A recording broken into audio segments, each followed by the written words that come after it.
Whenever we are talking about being indispensable, what does this mean? This means, like, you're unique, your abilities are different, and you're hard to replace, and you have your strengths, and people recognize that, and you're happy about it, and so you'll not be easily replaced. You're like kind of like a gem at work, and you are their loyal employee and faithful medical practitioners, etc. And traditionally, how do we build that? Our brand, you can call it these days. We try to gain some experience, go to schooling, and try to gain some experience in a way that you're building up your CV, and you're trying to see how you kind of make yourself more prominent. You gain some experiences. Remember, whenever you build your CV, that makes you feel that how uh, you've accomplished all these experiences, and those things are expected out of you, and people expect that you've been through certain trainings and certain experiences you have, and then they think that you are good at it, and then you will be able to perform those tasks and duties in a much fashion, in a better fashion. Uh, so whenever you start your work, you start your job, a new position, you are at an adjustment phase, and people trying to feel you, people trying to get to know you and try to understand you, and you are new, you're trying to prove yourself, you're trying to learn new techniques. So this phase is very, very important. And I've seen sometime people are thrown in a new work environment, and you don't realize how much impact that have on you if you just don't take care of this time.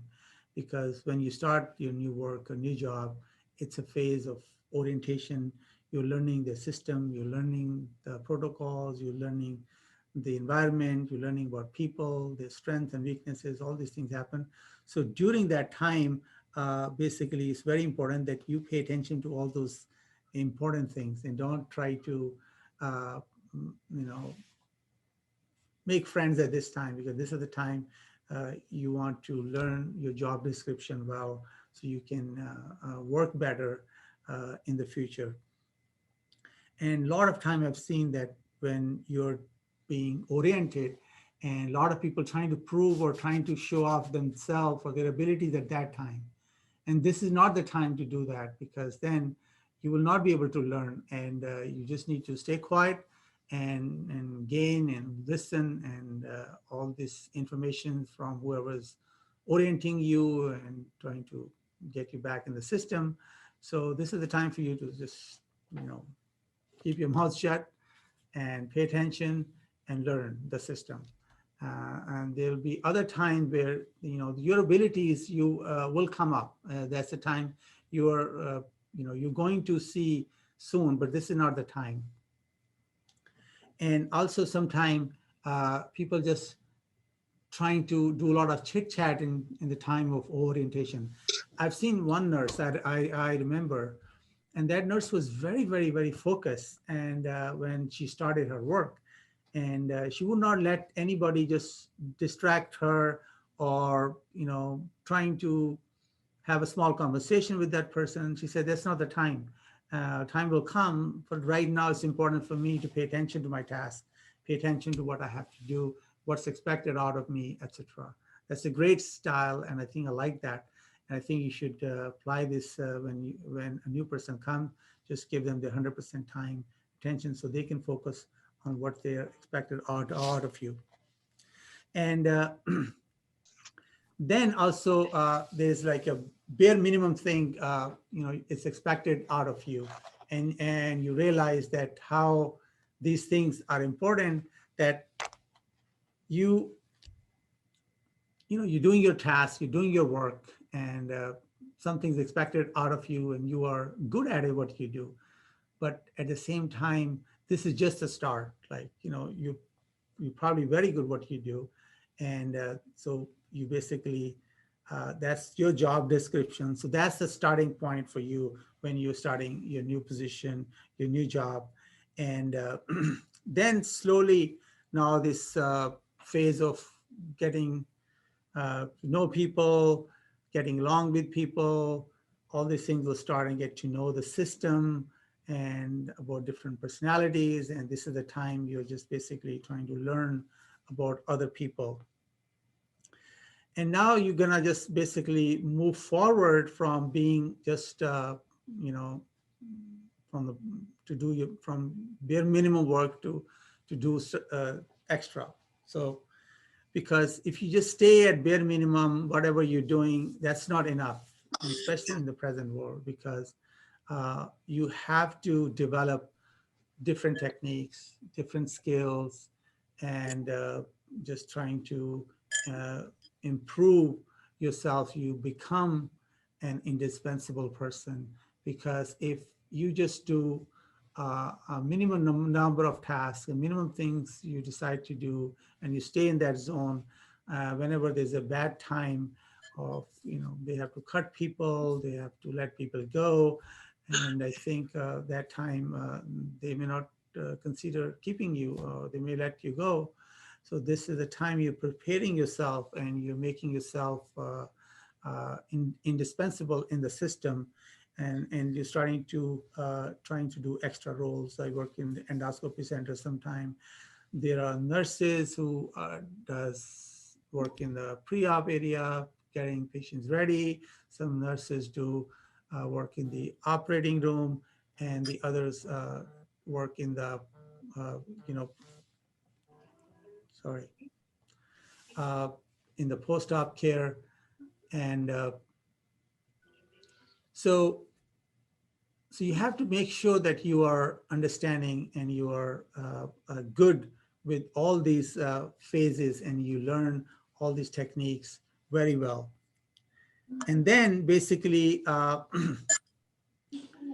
you're developing in this new practice, and in this new group, in this new medical practice, wherever you are. And now you have to see how do you have an opinion, and how you open to change, and you have a growth mindset, and you just basically learning, and you're developing yourself.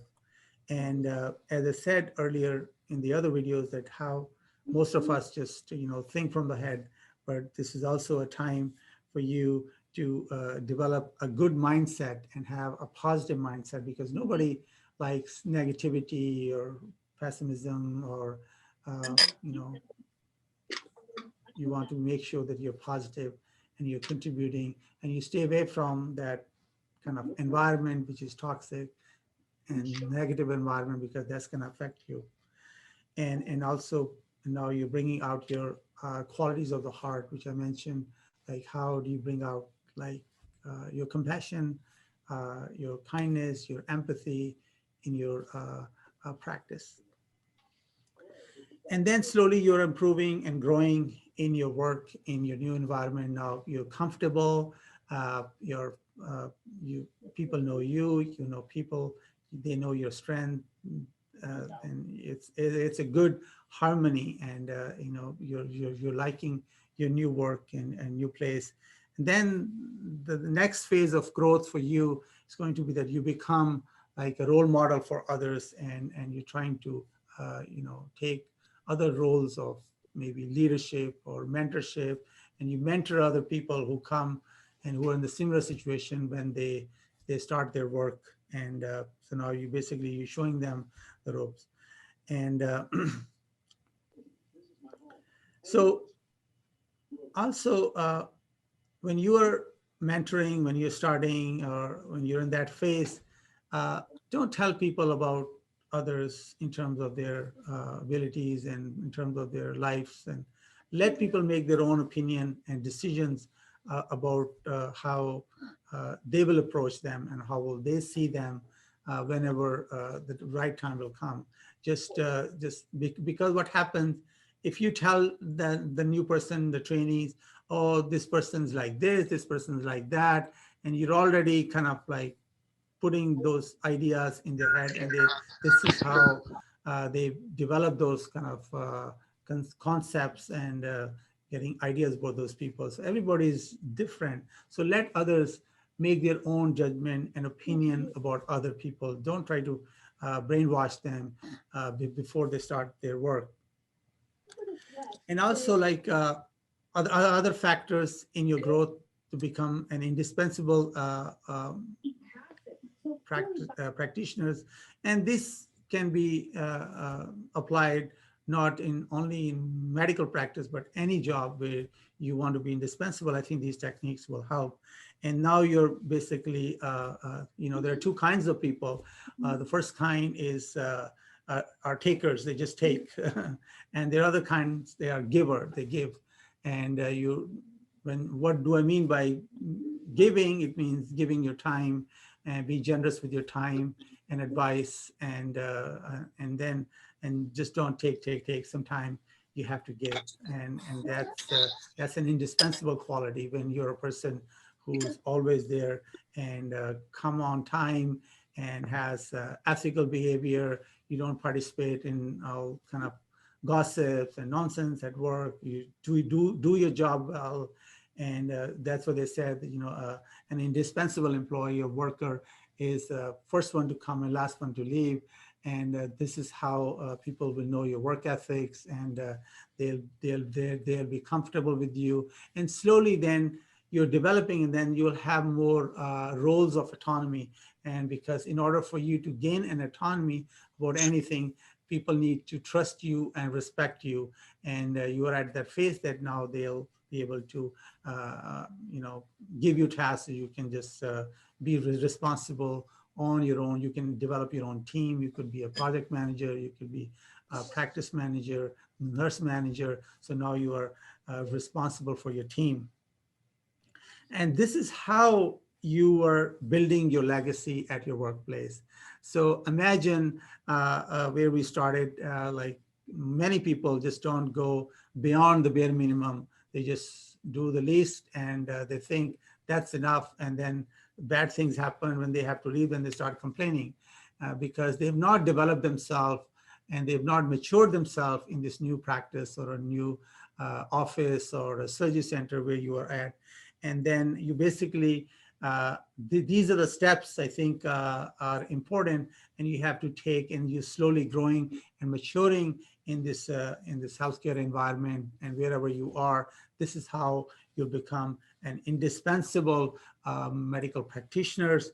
And you basically become like the kind of the caretaker of the place, and everybody will come to you. They know that you'll be able to help. They know that you'll be able to assist, and people will trust you, and you're good on your skills. You always maintain and update your clinical skills, medical skills, and also add that the heart portion, the compassionate part. This is how you become an indispensable an employee or a medical practitioner, or wherever you are, or you're a junior doctor, or becoming a part of the practice. This is how you should proceed. And all these things, I hope these things are beneficial for you, and you find some, you take some good points from here and you can apply. Thank you.